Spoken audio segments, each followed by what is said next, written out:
medications.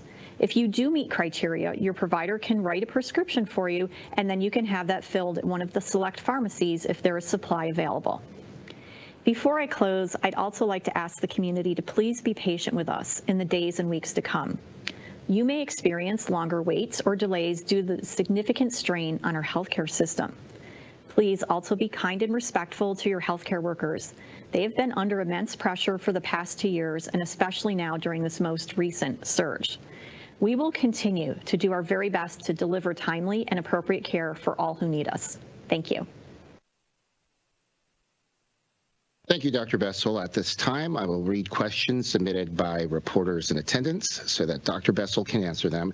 Again, just a friendly reminder to our media partners, please include your name and media outlet affiliation with your question, and please remember to type your question as if you are asking it in person.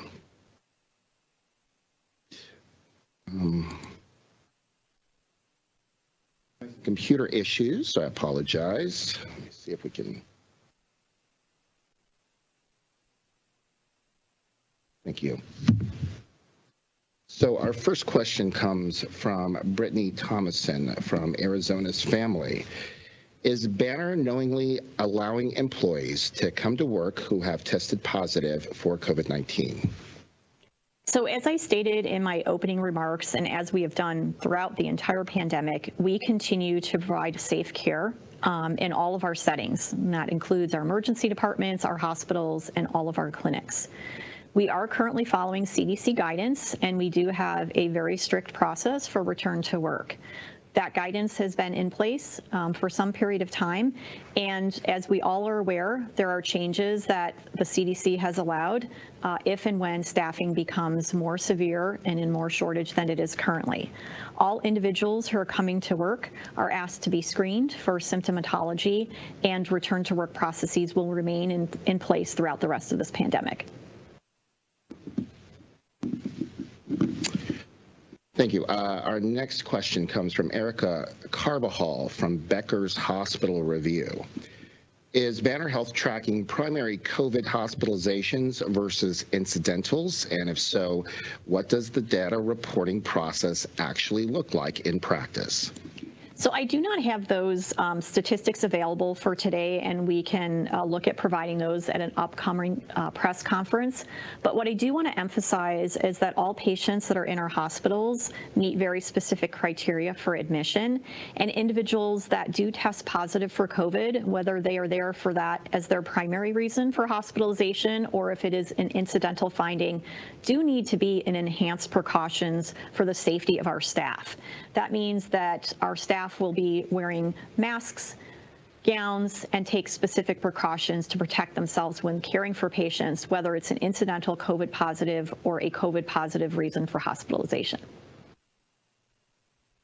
Brittany Thomason from Arizona's Family here in Phoenix asks, are we close to the Omicron peak, or how much worse do you anticipate things will get? So it's very difficult, as we all know, over these last 2 years to be highly accurate with the forecasting. And with the emergence and the very fast emergence of the Omicron variant in the United States, things have changed very, very dramatically. What we currently forecast is that in Arizona, we are not yet at the Omicron peak. That is likely going to occur in the upcoming weeks. What we do know is that the number of cases that are going to be diagnosed here in the state of Arizona will continue to increase. We do expect some increase in hospitalization. But one of the things that we are learning about Omicron from experience in other countries that have gone before us is that the descent from that peak will also be very rapid. I'm sure that is something that everybody will be very excited to see, including all of us who are in healthcare. Patty Maxler from the Arizona Daily Star asks, please share how things are going in Banner's Arizona emergency departments right now in terms of bed space, testing, resources, and any other information that will help the public understand how things are going during this latest COVID surge. So as I stated in many of my remarks, and it is true today, our hospitals and our emergency departments and our urgent care settings remain very busy.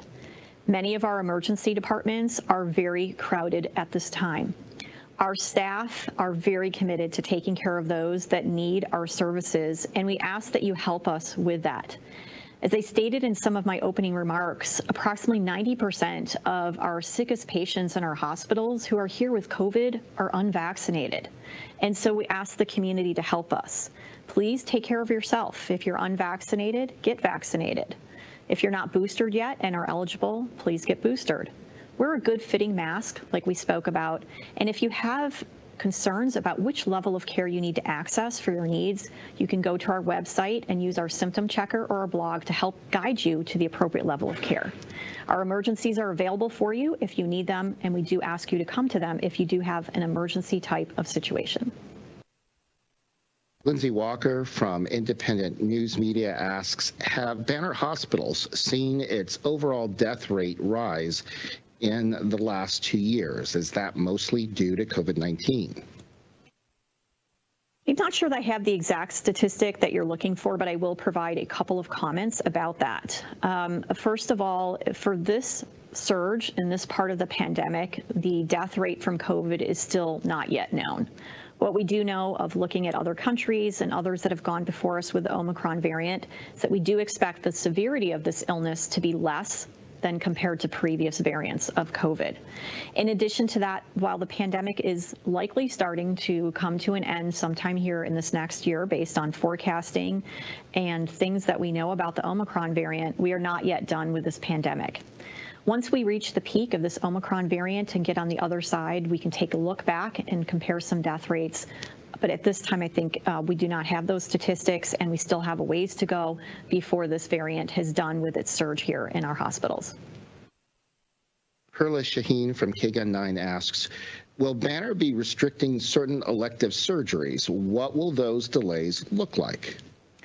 So at this time, Banner Health continues to provide surgeries to patients who need that. As a reminder, all the surgeries that we perform at our Banner hospitals are medically necessary surgeries. These are not things that are cosmetic in nature, but are often life-saving or incredibly important surgeries that patients need for their well-being. Those decisions about proceeding with surgeries continue to be made at a local hospital level. And we are still constrained with staffing, as I said in my opening comments. We do expect that we will have continued staffing shortages because we are not yet at the peak of this Omicron variant. And we do expect some disruptions in our surgical schedule, most likely in the upcoming weeks. We are going to do our absolute best to be here for everybody who needs us. And we know that those individuals who have a medically necessary scheduled surgery need our care also. We will continue to have as limited disruptions as possible while we work through the rest of the surge.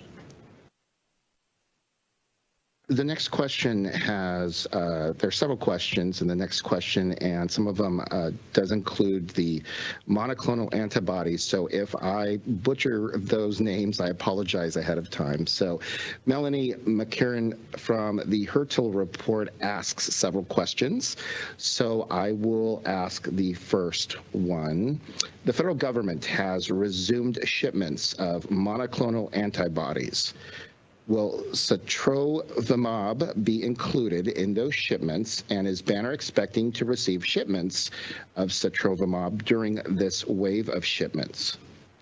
So at this time, Banner Health is only providing sotrovimab as the only monoclonal antibody that we are giving to patients who go through a screening process. We began providing that as the only monoclonal antibody at the end of December when the Omicron variant became the predominant variant in our marketplaces. Unfortunately, and as I stated my remarks here at the beginning, this particular monoclonal antibody is in extremely short supply. And we utilize everything that we get and provide screening criteria so that the patients who are at the highest risk for severe illness or hospitalization are the ones that are getting that antibody. Today, we have 2 days on hand of sotrovimab, and we are looking forward to future resources and supplies coming our way. We will continue to monitor and provide that and continue to expand staffing if we get increased supplies. The reporter would also like to know how much of sotrovimab we are expected to receive. I do not have that number for you today. What I can communicate to you today is that we are infusing sotrovimab in 3 facilities in the Phoenix area and 1 in the Tucson area. We currently have approximately 2 days on hand of sotrovimab, and we manage the situation on a day-by-day basis. And the other question that the reporter has is Banner yet offering Paxlovid as part of the treatment for COVID-19 patients, and how much supply of Paxlovid does Banner currently have? So Banner Health currently has no Paxlovid. Our Banner family pharmacies are not part of the initial pharmacies that have received that resource. However, Banner physicians and other Banner providers can provide a screening for those individuals who test positive for COVID and who meet criteria for that particular oral antiviral medication. Then we will direct those patients to the pharmacies that are receiving those supplies so that they may obtain them. We do expect for those supplies to increase in the upcoming weeks and months, and we'll continue to provide that information and those treatments to patients as supplies become more available and as we expect then the criteria to also expand. Steve Nielsen from Fox 10 here in Phoenix asks, do you agree with the CDC guidance to shorten quarantines to 5 days? So as we have done throughout the pandemic, we do look to the CDC to provide us guidance on how best to respond to the pandemic. With the guidance that was changed for healthcare workers at the end of December, Banner Health did adopt an earlier return to work process. As I stated previously, our return to work process is robust, and it is intended to keep our employees as well as our patients safe. This is an ever-evolving situation with the Omicron variant, and we will continue to evaluate our staffing needs as well as the changing environment, and we'll make adjustments to our response as indicated.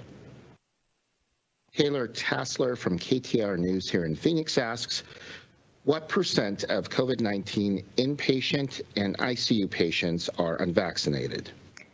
So I do believe I mentioned that in my opening comments. At this time, approximately 90% of our patients who are our most ill patients in our ICUs are unvaccinated.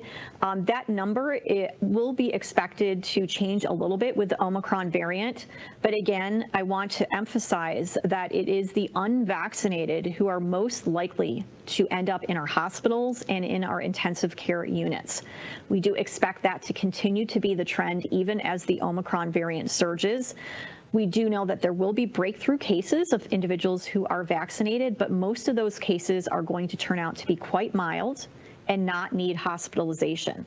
So we ask you to do your part to help yourself be safe and for us to make sure that we have our hospitals available for everybody who needs care. If you're not yet vaccinated, please do so. If you're not yet boosted and you're time eligible, ready for that, please go ahead and do that.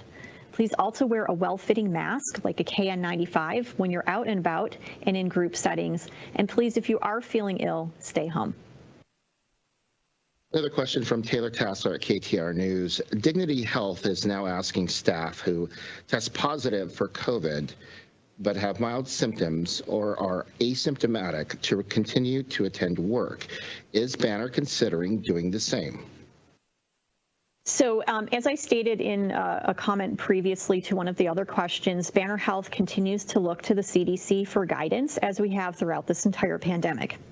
We have adopted return to work processes and policies that are in alignment with the CDC. We are aware of other healthcare systems, both within the states that we operate, as well as in other states across this country where we do not have a presence, needing to adjust their return to work processes in order to make sure they have adequate staffing to meet the demands and needs of their community. The Omicron variant is surging in the state of Arizona at a very exponential rate, and we have not yet reached the peak. Banner Health, as we have been throughout the entire pandemic, continues to operate and evaluate our business on a day-to-day basis and will make appropriate responses based on the needs of our community. Michael De Ioana from KUNC Public Radio, NPR for Northern Colorado asks a couple of questions, so I will read the first question to you, Dr. Bessel. Hospitalizations across Colorado are rising. Are Banner hospitals in Northern Colorado affected by this rise? So today I really focused my opening statements on the state of Arizona, and yet I will comment on our experience in Colorado. We are aware that there is an increase in cases and hospitalizations that are happening in our marketplace up there. It is not at the level yet of the increase that we're experiencing in Arizona. And then the second question, this reporter asks, what is causing the rise and what do you ask of the public at this time? So the rise in cases that we're seeing is related to the Omicron variant. It has come into the United States, as it has in other countries around the world, in a very fast and furious rate. We are experiencing that right now, and specifically the state of Arizona is experiencing exponential increase of cases. We are not yet at the peak, and as I mentioned in my previous comments, the vast majority of our patients who are in our hospitals with COVID right now are the unvaccinated. Approximately 90% of our sickest patients in the hospital are unvaccinated. We ask our communities to help us, and these things will help keep you safe as well. If you're not yet vaccinated, please do so. If you are eligible for a booster, please obtain one. When you're out in congregate settings with other individuals, please wear a well-fitting mask like a KN95. And if you do feel ill, please stay home. Erica Carvajal from Becker's Hospital Review asks, are you noticing any clinical presentation trends related to Omicron? So I'll answer that in two parts. So again, for those patients that are requiring hospitalization, what we are seeing for the most part, the vast majority of those individuals are unvaccinated. So you can do your part to avoid coming into our hospitals for a COVID hospitalization by getting vaccinated and getting boosted. For those cases that are more mild, the Omicron variant is presenting somewhat similarly to the other variants with mild illness, things like a cough, a runny nose, et cetera. And of course, we also have other winter pathogens that are with us, including influenza at this time. So you can do your part to stay safe, which is to get vaccinated, boosted, and wear a mask. And of course, if you're feeling ill, please do not go out. Steve Nielsen from Fox 10 Phoenix asks, do you know the number or percentage of Banner employees out of work with COVID-19 right now? I do not have that number with me today, but what I will say is that similar to what we have seen in other parts of the pandemic, when the surge occurs in the community, our own employees also get ill. So we are seeing an increase now of our team members who are becoming ill, and we ask you to do your part to help them. Please get vaccinated and boosted, wear a well-fitting mask, and if you are not feeling well, please do not go out. Taylor Tassler from KTR News asks, what is the rate of COVID-19 infection for people coming into the hospital for reasons other than COVID? If so, is this impacting the hospital's care for other coronavirus patients? So I'm going to answer this in a way that I think is what the question is about, and what I stated previously to one of the prior questions. I do not have the statistics today of who is coming and testing positive for COVID as their primary reason for hospitalization versus those that are testing positive for incidental. What I will say is that all patients who are in our hospitals have a medically necessary reason to be hospitalized, and even if a patient comes in for something that is not a primary COVID reason and incidentally test positive for COVID, we will continue to take precautions and have them in a specific setting and have our team members wear specific personal protective equipment so that they will not become infected by caring for that individual. Nicole Feltman from Tucson Weekly asks, what does the returning process look like? Can you give a deeper look into what the strict process is? I believe you're asking about the return to work process. So as I stated previously, Banner Health continues to look to the CDC to guide us for our responses during the pandemic. The CDC did change return to work criteria at the end of December, which Banner did adopt. Our current return to work process includes allowing individuals to come back to work if they are asymptomatic or mildly symptomatic, after a COVID positive test and infection on day 5. Our return to work process includes those individuals going through a screening through an occupational health process to make sure that they are well enough to return to the workplace. As I also stated previously and was asked by another individual, we are aware of other healthcare systems both within the states that we operate as well in states outside where we operate who have taken additional steps to maintain adequate staffing. Banner Health has not done that at this time, but will continue to evaluate on a day-by-day basis our responses to the pandemic so that we can best meet the needs of our communities who require our care. Stephanie Innes from the Arizona Republic asks a couple of questions, so I will read the first one to you. You said that more than 90% of your COVID-19 patients are unvaccinated. Does unvaccinated mean they have not received a full course of a vaccine series, or does it mean they may have been vaccinated but not yet received the booster? It means that they are unvaccinated and have not completed their series. And then the second question from Stephanie Innes. Since the booster seems to be protective against Omicron, wondering if your data team is tracking which hospitalized COVID-19 patients have received the booster dose. We do have some access to that data, and it is a somewhat manual process for us to do that. So we will take that offline and see if we can pull that data for a future press conference. Katie Davis-Young at KJazz Radio here in Phoenix asks 2 questions. I will read the first. Can you provide any numbers regarding how many nursing positions are vacant? I don't have those numbers here today. We can follow up with you offline as well. And then the second question, how many workers are currently out due to COVID isolation? I don't have the exact numbers today of who is off, but I will provide some general statement around that question. So just as we have seen with other surges during the pandemic, our team members, which includes our nurses and other staff that are here to care for patients and support those that are on the front lines, do get ill at a higher rate, just like the community gets ill at a higher rate when we are surging. And so at this time, the Omicron variant is surging in our marketplaces, and we are starting to experience increased illness and call-offs from our team members. As they've stated in some of the other questions here today, Banner Health continues to operate and evaluate our situation on a day-by-day basis, and we continue to manage and make adjustments to make sure that we're here to meet the needs of all of you in our communities that need care from us. Perla Shaheen from KGUN 9 in Tucson asks, why are N95 masks necessary for this variant but wasn't for others? Are other masks insufficient? So, one thing that we've learned throughout the pandemic is that we continue to learn throughout the pandemic, and that guidelines and recommendations do continue to change and morph. That is due to more understanding about the virus, as well as the fact that we have experienced different variants that appear to operate in our communities in a different way. What we currently know about the Omicron variant is that it is highly contagious, and it's acting like an airborne transmissible disease versus prior variants that acted more like a droplet transmissible disease.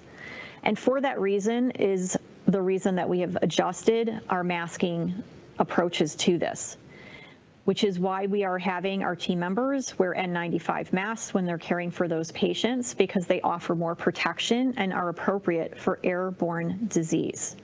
In addition to that, I would just remind all of us of where we started in the pandemic, which was severe shortage and scarcity of personal protective equipment for our team members. Back at the beginning of the pandemic, we did not have enough N95s for everybody, and we had to allocate those scarce resources in a way that could best protect everybody.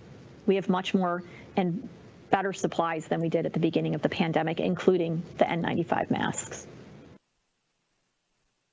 Paul Ingram from Tucson Sentinel asks, an email went out from Banner saying that the organization could no longer cover $300 million per pay period for travel nurses. Is Banner no longer paying for travel nurses, and how does this affect staffing issues? I'm not familiar with the email that's being spoken to in that question, but I will respond in this way. Banner Health has thousands of external contracted labor individuals who are currently working in our care settings. This is in addition to the core staff that we also have in place to meet the needs of our communities. We expect that we will have continued external contracted labor needs throughout the rest of this surge and the winter pathogen season, and again, continually evaluate what our needs are on a day-by-day basis and manage and make adjustments accordingly. Bailey O'Carroll from KOLD News 13 in Tucson asks, recently we have heard a lot about many hospitals being at crisis level and at a breaking point. Given that we have not reached the Omicron peak, are you worried about how much worse things could get, and what is Banner doing to avoid that breaking point?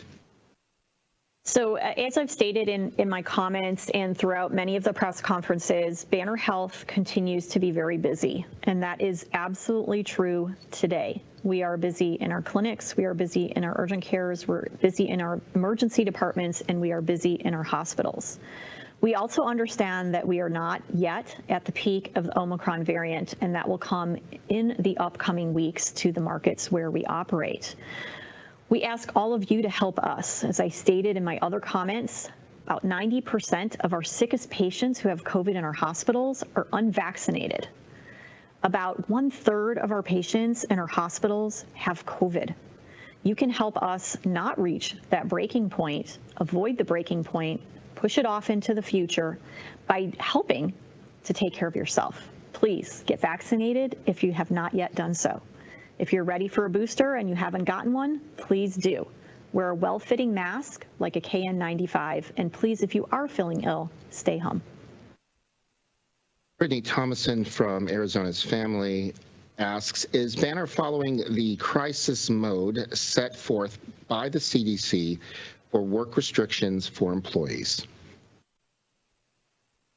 I'm going to answer it this way, which I think is what the question is Banner Health is following the CDC change for return to work for healthcare workers at the crisis level of staffing. That includes what I spoke about previously on another question of a return to work process that allows individuals who have tested positive for COVID, who are asymptomatic or mildly symptomatic, to return on day number 5 after being screened through our occupational health department.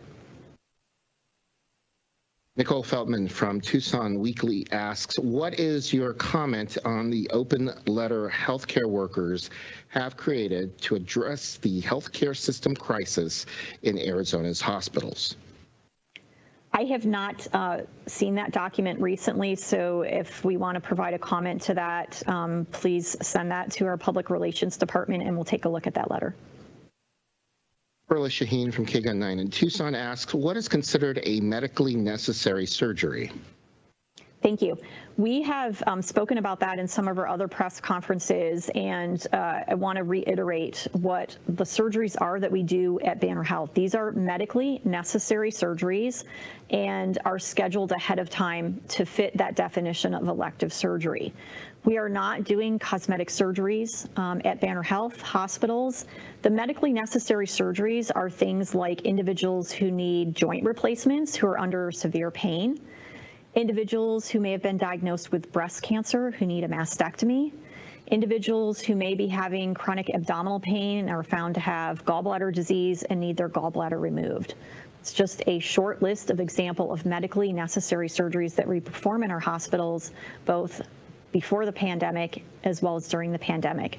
We ask you to help us make sure that we can maintain all of our services to patients who need us by getting vaccinated or boosted if you are able to. Lindsay Walker from Independent News Media asks, does Banner track how many hospitalized COVID-19 patients also have comorbidities?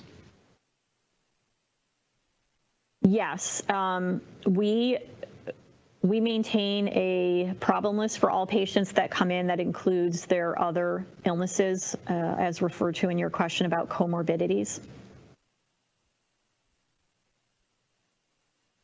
Brittany Thomason from Arizona's Family asks, is Banner allowing COVID-positive patients to get surgeries while they're still positive for the virus? Yes, there are some situations where patients have COVID or test positive for COVID that need an emergent surgery. And so individuals who are in that type of situation will proceed with surgical care if needed. If a patient can have their surgery delayed until they recover from their COVID illness or COVID infection, that is always more ideal for the patient, as we know that individuals that go into a surgical procedure with any type of infection, COVID included, will generally do better and have a better recovery if they can delay their surgery until they are no longer infected. And that looks like that is the last question. Thank you, Dr. Bestel. So we have reached the end of our press conference. Thank you all for joining us today. As a reminder, a high-resolution video transcript and any materials shared with you during this press conference will be available at bannerhealth.com/newsroom.